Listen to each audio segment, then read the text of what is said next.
বলছিলাম ভাই, বাংলাদেশের লোকগুলো একটু ক্যানাডা কেষ্ট টাইপ হয় নাকি বলুন তো? না মানে দুদিন হতে চললো আমাদের ভারতবর্ষ বিশ্ব সেরা হয়ে কাপও নিয়ে নিল, সেখানে আমাদের বাংলাদেশ মানে প্রতিবেশী বাংলাদেশ ক্যানাডা কেষ্ট দেশ ভাই এখনো সূর্যকুমার যাদবের সেই ক্যাচটা দেখতে চাইছে যে এটা ছয় ছিল নাকি ক্যাচ নাকি আউট ছিল না। মানে এদেরকে বলার মানে কি বলবো, যে এখনো পর্যন্ত জুম করে যাচ্ছে ওটা ভাই বাউন্ডারিতে লেগেছিল কি লাগেনি। মানে আইসিএসসি বোর্ড যেখানে ডিক্লেয়ার করে দিচ্ছে ওটা আউট ছিল, সেখানে আমাদের অশিক্ষিত মূর্খ দেশ মানে বাংলাদেশটা এখনো পর্যন্ত জুম করে যাচ্ছে। না মানে ভাই শুধু জুম তো করছে সেটা তো মানলাম, এখন জুম করে যাচ্ছে কিছু লোক, আর কিছু লোক কি করছে জানেন? না মানে আমি পাশে ছবি দিয়ে দিচ্ছি আপনারা দেখে নেবেন, যেখানে বাংলাদেশে কিছু গান্ডু মার্কা লোক যেখানে বলতে বেড়াচ্ছে, মানে নিউজ চ্যানেল স্পোর্টস চ্যানেলগুলো আছে তাতেও বলে বেড়াচ্ছে যে আমাদের যখন ইন্ডিয়া ব্যাটিং করছে তখন নাকি মাঠ ছোট করে দিয়েছিল, আর যখন মানে সাউথ আফ্রিকা ব্যাটিং করছে তখন নাকি মাঠ বড় করে দিয়েছিল টেনে। লজ্জা লাগা দরকার। না মানে এরা প্রতিবেশী দেশ হয়ে প্যারাসাইটের মতো, মানে সবকিছু নেবে খাবে দাবে আমাদের কাছ থেকে নিয়ে, তবে আমাদেরই নিন্দা করতে আমাদেরই মানে খারাপ প্রশংসা করতে ওরা ছাড়বে না, মানে আমাদের কোনো মতো সাপোর্টই করবে না, কারণ আমাদের দেশ ভাই বেটা বলতে যায় না রিলিজনের দিকে চলে যাবে। কিন্তু দেখো তারা তাদের স্পোর্টসের চ্যানেলগুলো মানে কি কি কিনা মানে পোস্ট করেছে, পাশে আমি দিয়ে দিচ্ছি, এখানে লেখা আছে এভাবেও বিশ্বকাপ নেওয়া সম্ভব। হ্যাঁ ভাই, আমাদের তাকত আছে, আমরা নিয়েছি, তো অকাত থাকলে সেমিফাইনাল তো অব্দি তো পৌঁছে রাখা, ফাইনাল তো দূরের কথা, কাপ নাও তো ভাই ভুলেই যা। আমি বলুম না, আমার শোরুম করে। শুধু তাই নয়, তারপরেও আছে ভাই ব্রেকিং নিউজ। ভাই ব্রেকিং নিউজটা কি আছে এই পাশে দিয়ে দিচ্ছি, আপনারা আবার দেখে নেবেন। ভারতের কাছ থেকে বিশ্বকাপ কেড়ে নিল আইসিআইসি। বাহ, কারণ সূর্যা কুমারের যে বাউন্ডারি লাইনে পা লাগিয়ে ক্যাচ ধরে বিশ্বকাপ চুরি করেছে।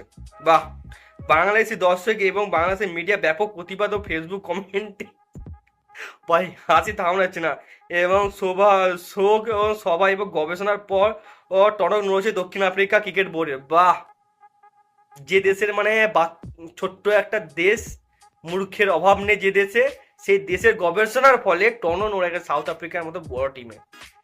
বাহ, আর কি লিখেছে দেখি। এত বড় চুরি পরও সাউথ আফ্রিকা কোনো খেলোয়াড়, সাবেক খেলোয়াড়, অফিসিয়াল ক্রিকেট সংক্রান্ত কোনো মিডিয়া এমনকি কোনো কিংবদন্তি ক্রিকেটাররাও সন্দেহ প্রকাশ করেনি, কিন্তু আমাদের বাংলাদেশি প্লেয়াররা করেছে। মূর্খ দেশ ভাই, থাক করতেই পারে।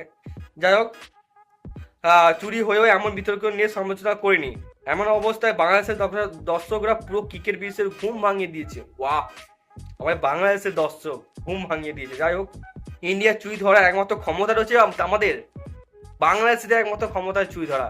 আরে কেনা কে চাতে হো?